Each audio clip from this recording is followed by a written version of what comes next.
everybody. Welcome to Herren Project Live. I'm your host, Bonnie Sawyer. I'm very excited to be with all of you today. I'm trying to watch this on my own Facebook because I know Jillian didn't go live last week, and making sure that it's working.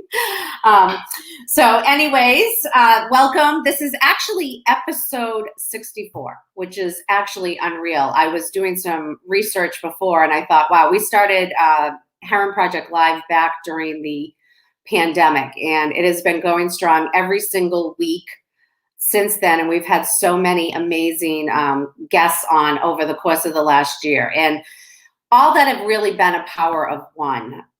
We're actually in our empowerment appeal this month. Everything is about a power of one, and we're celebrating the power of everybody that's in not only the Herren Project community, but the recovery community across the country. And we have some really fantastic guests tonight that are power of ones just on their own. But before that, I just want to mention last week was our day of giving. I know I was on talking about it. We had the most successful day of giving we've ever had. We raised $34,574 in one day. So thank you to everybody that supported the day of giving. Right now, our grand total for the campaign is nearing $87,000, which is incredible. We still have a little over a week and a half to go. Our goal is 250. It's a lofty goal, but you know, there are so many people that are struggling, especially after the pandemic. So your help and your donations, and you know, whether you volunteer, whatever way you find to give back, it is making a difference because there are so many people that need our help. And with that, our board is actually doing a match. So we have a $30,000 match from our board of directors. So every donation that is made from today through the end of July 31st, up to $30,000 will be matched. And then just a few other quick things I want to mention. If you're interested in running, we have some bibs remaining for the Falmouth Road Race with our Team Herren Project. And for our youth, if you're interested in being a youth ambassador for Herren Project, we're currently taking applications. So go on our website. Last year we had 16 amazing young people. And it was a new initiative that Izzy B, yeah, everyone knows Izzy. Izzy B started last year. She did a tremendous job, and we are so looking forward to next year. And we also have a sticker contest. So it's not just for kids, it's for adults as well, but mostly kids. We're creating our next sticker for our Herren Project Club. So you know, if you're an artist or just creative in some other way, please enter our contest, and we look forward to seeing what everybody does. So I am going to bring in now Mike Malone and Brenda Malone. Welcome, Mike and Brenda. Hey, Bonnie. Hi, Bonnie. I have my MPM golf. I see that on. Very fashionable. Very fashionable. Yes, I had to wear it. I'm not always the biggest baseball hat person, but you know, I'll definitely wear it for the Matthew P. Malone golf tournament for sure. So before we get going, I told everybody backstage we're going to keep Jillian's tradition going of the fun facts, but I'm going to let Mike and Brenda off the hook a little bit. Instead of 5, I'll let you guys share 2 fun facts. So who wants to go first? Making us work a little bit. My first fun fact is that I have lived in the same town my whole life. I have never moved to another town, and I actually live on the same street that I grew up on. And that my favorite vacation place to go to is Martha's Vineyard. Perfect. Good facts. Good facts. So I've got 2, obviously. The first one is my favorite ice cream is black raspberry ice cream. Not a fan favorite with many people, but to me, it's the best. And then secondly, and I'm going to apologize to my mother up front. I am Irish, but I do not like the typical Irish meal, the corned beef and cabbage. So So I've got 6 brothers and sisters, and, you know, growing up, it was she'd cook her corned beef and cabbage meal, and she'd have to cook me a little something on the side. So You were one of those difficult children. Yeah, exactly. So what has brought you both to Herren Project? I know you have a story that brings you to us. So why don't you share a little bit with everybody of your backstory? Yeah, sure. Brenda, what do you want to do it, or you want me to take it first? No, you can. So we have been involved with Herren now for quite a few years. Our son Matthew passed away from an overdose October 6, 2017. Prior to that, with the help of Herren, and not unique to the epidemic, constantly in and out of detoxes, constantly in and out of different facilities. And Herren Project was instrumental in the later years, 13 through 17, with really helping, Matthew with being able to get a bed at certain facilities. So as we kind of moved beyond and after his passing, the first thing that came to mind was, let's certainly do something in Matthew's memory. And then it was just to us, it was a natural progression to partner with Herren Project based on everything that they've done, not only for Matthew as the individual, but for the families that, they're right there along with the addicts each and every day. So it was an easy decision for us and a natural transition to partner with Herren. Brent, I don't know if you want to add anything to that. No, and so the first year we just kind of got through the year, and then we started the golf tournament 3 years ago, and we posted it, and it sold out within 2 days. We had a huge response from our community, our families. Michael's a golfer, and my other son Ben is quite a golfer, involved in our community, and we have people that beg to be able to golf, and we can't let them in. And then again the second year, and then even last year we did it during the pandemic. And we did we had to step it back, and everything was outside. It wasn't a shotgun. We had no raffles, but people were out there, and the golf, it sold out again. And then this year, unfortunately, we had a very rainy day on July 12th, and we were able to reschedule it to this past Monday. And again, it ended up being a wonderful thing.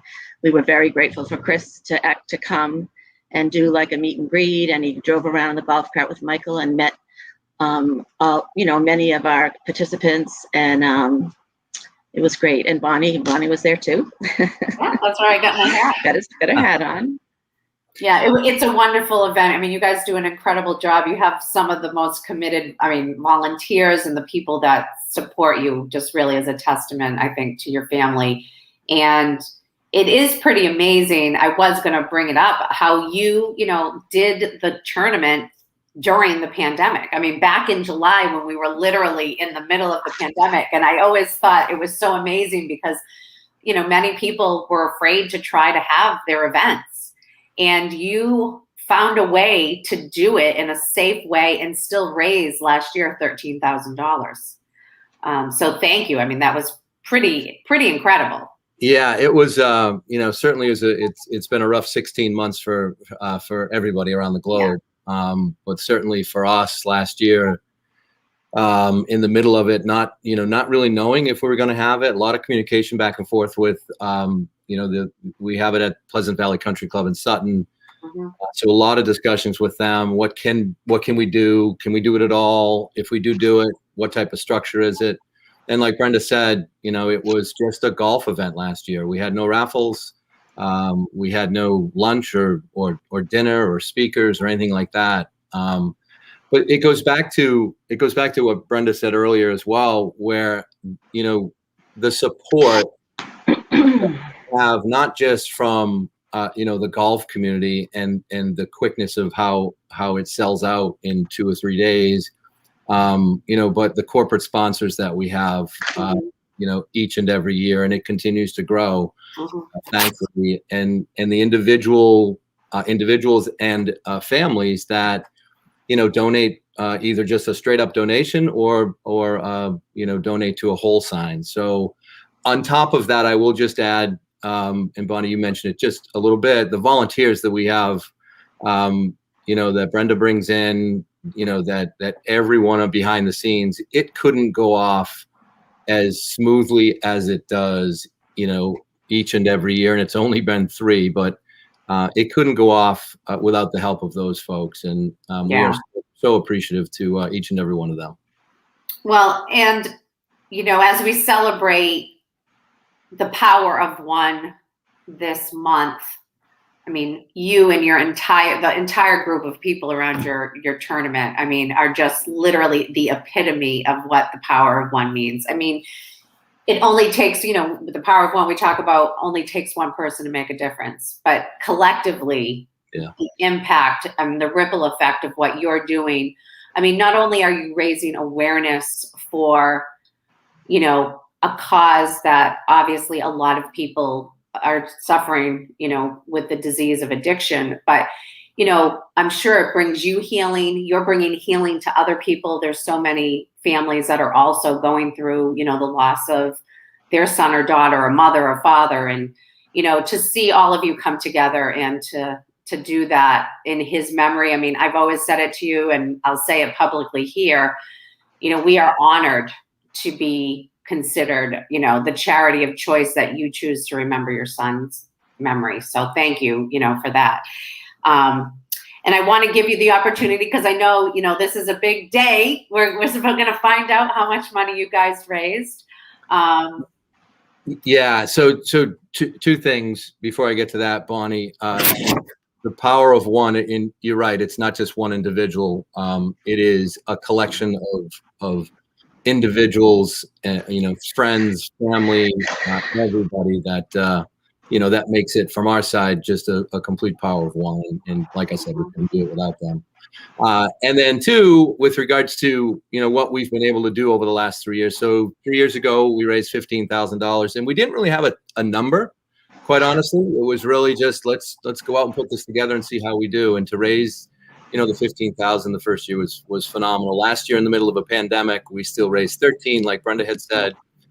And this year, I'm still trying to, wrap my head around it, but we are happy to say, on behalf of Brenda, myself, Ben, Matthew, Dominic, Jenna, Cynthia, all the volunteers, we raised $20,000 for Herren. Wow, so, that is incredible! Congratulations. We couldn't be happier to do that, and certainly couldn't be happier to be able to say that, directly to you. So thank you for everything that you do and in the work at Herren Project. Well, thank you. I know I speak on behalf of everybody, and, Chris just sent me a message because he is in the airport and just wanted to say again, thank you for all the work that you do for Herren Project and allowing us to be able to walk with so many people on their journey.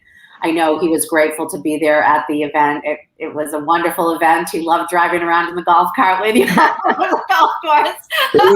It was pretty, for me, just as an individual, and I know we're up against it, but for me, it just confirmed that everything that you and we talk a lot, right? Mm-hmm. Kevin, prior to his exiting, and even at the event on Monday with Ryan, one of your board members, it is amazing how aligned every person that you engage with at Herren Project is aligned, and it comes directly from Chris. And I got that firsthand on Monday, and I couldn't be happier. So yeah, it was fantastic. And the people that were out and we shook hands and introduced, they were very, very appreciative of him taking the time out of his very busy schedule. So yeah. Well, he was grateful. Well, thank you both so much. I mean, thank you to all the people that worked on the tournament. We are grateful to have you all be part of our Herren Project community. And we look forward, every year we look forward to it in July. And I look forward to it too, because I told you that's where I got married, at Pleasant Valley Country. Yeah. So I always love going back there. Good memories. It's a beautiful course, and it's just a beautiful day to remember, Matthew. So grateful to be part of it, and I hope you guys have a wonderful night. Thanks for coming on, and thank you for doing everything you do. Great. Thanks, Thank Bonnie. you. Bye-bye. Thanks. Bye.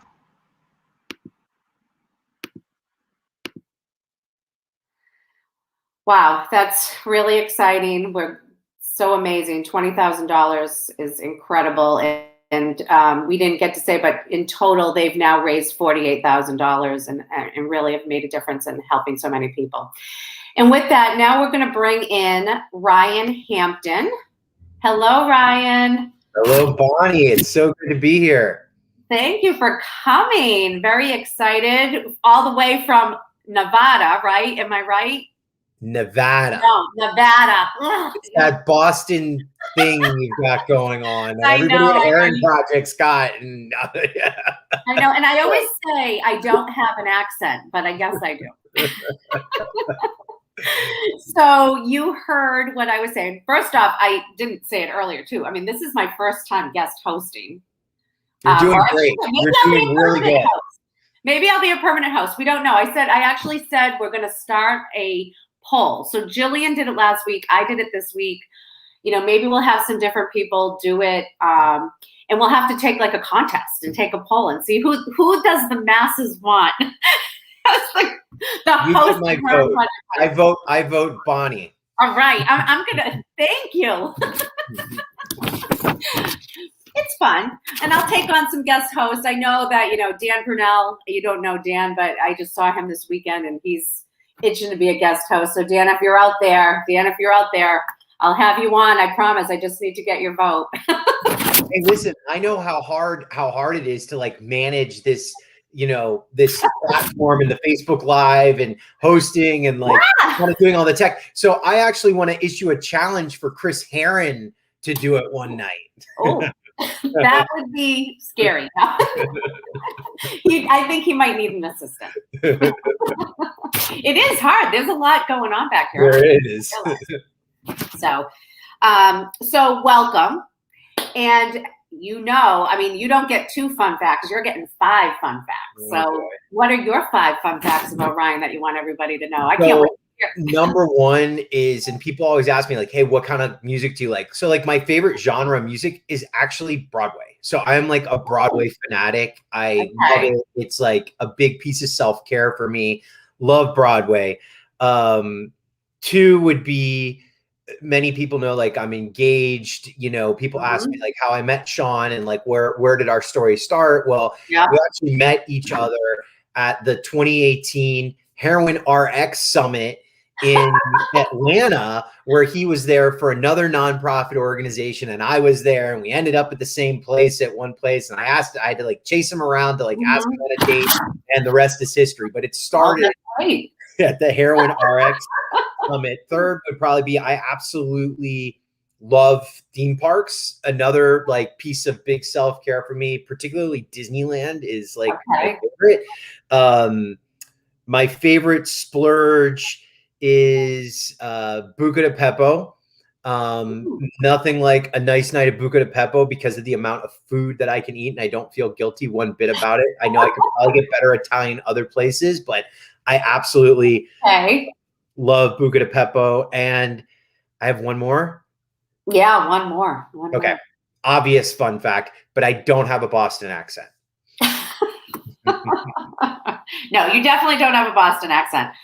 Well, where did you grow up? Miami, Florida, actually. Oh, okay. All right. Yeah, I'm Southern. Yeah, so definitely no New England accent. Well, thank you for sharing that. Now we all feel like we've gotten to know you a little bit more. And, my first question for you is, you've done such amazing work. I mean, I've been following you for years and years now. What led you into the work you do around addiction and recovery? Sure. And I want to take just a quick second and recognize Mike and Brenda and the work that they have done. They've sustained a loss greater I think, than any of us, and certainly me, that I can imagine, and what they've done to take that pain and really turn it into a purpose that's so transformative, and helping so many people through their work with Herren Project is just so commendable. So I want to thank them, for that work, and for really continuing their son's legacy in such a positive way. It takes a lot of bravery and courage to do that, because it's, to have to feel that pain, but the healing that it gives to themselves and others is truly amazing. Yeah. And so my advocacy journey, people often ask, how did this start? Well, my recovery date's February 2nd, 2015. I've just celebrated a little bit over 6.5 years. And I didn't start on February 3rd, 2015, hey, I want to jump in and become an advocate, and write a book, and, start the Voices Project, and, take on this thing called Mobilize Recovery and all these other projects that we've got going on. I really consider myself an accidental advocate, which I think most of us are. I don't think we grow up, or get into this space saying, hey, I want to go advocate for addiction recovery and ending overdoses. We all are led here by a journey, usually that's brought with a lot of pain, right? And a lot of loss. And it wasn't even my own story. It wasn't my treatment story. It wasn't being homeless. It wasn't being denied care. It wasn't, being kicked out of hospital rooms. It wasn't, kind of going through the shuffle of Florida, which I did for a while. I got sober and was driving Uber, and I was totally fine with that. I had a roof over my head, food in my belly. I was on food stamps at the time and driving, and I was fine with that. It wasn't until I started losing an extraordinary amount of friends in that first 18 months. And people my roommates, people I went to treatment with, people I had come to love and respect in part of my community, and the circumstances of their deaths were maddening, to put it simply. Being denied care at a hospital, after an overdose, being basically kicked to the curb, and dying the next day, as my friend Nick did. Not being denied care for insurance when they needed addiction treatment, these things, and people, I would be mad about this because the ultimate result for them was death. And I would ask people in the community, hey, something doesn't feel right here. I know we're addicts, and we're told that, to get a suit when we get sober, because we're going to go to a lot of funerals, but it still doesn't feel right. We deserve care. We deserve compassion. We deserve to be treated like human beings when we go into a hospital and say we have a problem. And that's not happening. And the response I got from some was, enough to just kind of push me to the edge. It's I need to just go out and see what others are doing. And that's what I did summer of 2016. And it turned into the Voices Project, and it turned a road trip, and it turned into me, writing the book, and it, Voices Project continued to grow. And, my inspiration and where I get my fire in my belly from isn't from the work I do. It's from the work you do. It's from the work that everyone at the Herren Project does. It's from Chris, from Chris's book. It's from Mike and Brenda. And the more voices that we get involved, and the louder we get, the more I feel motivated to keep going.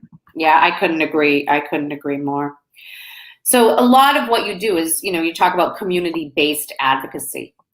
Why is that so important? I mean, it's the secret sauce, right? So it's we can't address there's certain things we could do on a macro level, right? On a federal level. We saw the recovery support set aside come through in the budget a couple weeks ago, which will be transformative, $350 million. But that money essentially will go into single state agencies in different states, and then needs to flow down to the community, and the community needs to have the infrastructure to receive that money, but also how best to spend it and where to spend it. And I believe as advocates, we have the strongest voice in our own backyards, right? We have the neighbors, we have the community members. It's where we make an economic and societal impact the most. And it's where we're seen, we're heard, we're valued more. So, while it's important to advocate, on Capitol Hill in Washington, D.C., I believe it's more important for us to actually advocate at like our state houses and our county commissions and our city councils, because people don't know what they can't see. People don't know what they can't feel, touch, hear, smell. You know what I mean? And so like the more of us they see locally, the more resources we're going to get, the more compassionate care we're going to get. And, we have to be that strong face and voice of recovery. And also, the solutions vary community to community, right? So like what may be working in Little Rock, Arkansas may not be the best thing for Los Angeles, California, or in Biloxi, Mississippi, may be different here in Las Vegas, Nevada. There's certain tenets of addiction treatment, recovery, prevention, and principles that, work for everything. But, the way that it's done and the way that it comes together really, the biggest impact is in your own backyard. So I believe we've got to focus on that community-based effort. I agree. And I think you so nicely started this whole movement when you did the Voices Project. Not that I don't want to spend a whole lot of time on that, but I always remember that's kind of how I came to know who you were. I did the best though. Someone sent me a photo the other day and they were like, they sent me this picture from that trip and there I had a little bow tie and a vest. Yeah. And I was like, yeah, someone told me to like, because I didn't have any like nice clothes or anything. And like I went shopping right before we went on that trip. And it was like the one thing that I wore. I wore the same thing the whole trip, like for all those shots. Funny. And they sent me a picture. Such a great thing though that you did, going across the country and allowing people to share their voice of recovery. That whole thing. I always remember all the pictures on your Instagram and people being so proud to say, I have, 1 day of recovery or I have 10 years of recovery. So I found out on that trip, like, for me that I really felt like I find community in my personal recovery pathway. I really felt community on that trip because I didn't feel alone. I felt like I wasn't crazy. I wasn't the only one who was, frustrated. And also I wasn't the only one who wanted to be louder about my status as a person in recovery. Exactly. Yeah. Yeah. Great. Yeah. That was really, really great job. I loved that. So what is your latest project? So, I mean, we're in the summer. It'll be our third year going into Mobilize Recovery, September 24th to the 27th. This coming recovery month, it's probably one of our more important projects we'll have because it's essentially one of the first times we can bring the national recovery community together, both virtually and in person here in Las Vegas at scale. It's really a project that I, created along with Facebook originally through a fellowship in 2018, 2019, because I was thinking to myself when we were designing it, what were all the things that I wanted to know? What were all the things that I would have found useful that could have empowered me earlier on in my journey on advocacy and activism? And how can we transmit that to people who are just interested, in dipping their toe in the work, or may have never heard of recovery advocacy or recovery activism, or may not have the tools or the tactics to take this on in their own community? So we designed it that way with some of the best, that we sought out from around the country to help us build this programming. And we're like super focused on it right now, but we're super excited. It's the most diverse group of recovery advocates, most exciting group of recovery advocates, and new people who are in recovery who don't even know what recovery advocacy is, but they want to learn more about it. Family members, folks in prevention, treatment, intervention, recovery supports, peers, coming together, and just the level of excitement and peer learning around it is really extraordinary. And, it's my hope. I'll know it's a success, not because of, how big it is or how many people come to it, but how many people go out and create in their own communities. And we've seen that in the last 2 years. We've seen emerging nonprofits. We've seen new authors come out of it. We've seen people who've gotten more public in the media space in telling their stories. We've seen new legislation passed, as a direct result of folks coming out of Mobilize was. We've seen people appointed, you know, who are in recovery to federal government positions and state government positions. These are the things that get me really excited, and just watching this community grow. Yeah. Well, we can't wait to participate in it, and we know it's going to be an amazing time this year in Las Vegas, Nevada. And I just have to say, like, one of the first calls, you know, when I was doing American Fix, just quick story, and I had you know, I'd read Chris's book, I think when I was in treatment, one of my many stops of treatment along the way. And I got in touch with Chris and had a conversation about the book. And he was one of the first people to like actually come out and endorse it. And the work that the Herren Project has done, the lives that it's saved, the community that it's created, the people that it's brought together from all spectrums is really unmatched. I mean, it's just extraordinary to see the growth. And I'm really grateful to just play a small part in it tonight, and help wherever I can. And for anybody who's watching, you know, please continue to support this more than worthy organization, who I consider like the top echelon of nonprofits and groups that are on the front lines of this work. So just thank you so much all the way from Las Vegas. Thank you. That's wonderful. We're celebrating our 10th year. And, you know, when you talk about the importance of community, that's really the foundation of Herren Project. So it is pretty incredible. And community and advocacy, and they're essential. I mean, we have to keep sharing our voices. So, you know, you heard me talking about the power of one. I mean, we are grateful to have you here today. I mean, if anybody is truly a power of one, it is you and the work that you have done across the country. You know, so we commend you on the effort that you put in. I mean, you give your heart and soul every day, I know, to this, and you walk the walk and talk the talk, and it's incredible. So, you know, what inspires you to keep going? What inspires you to keep being a power of one? Yeah, I would add on to that and say, like, you know, the power of one is a powerful statement. But the power of one doesn't exist without the power of many, right? And, you know, I wake up some mornings and I feel like I can't go on with this work because it can be extremely depressing. It can be very disheartening. And then, you know, I see the story of someone who's celebrating 1 year, or the story of someone who's telling their own recovery journey for the first time, and just the excitement in getting involved. And really what keeps me going is the hope.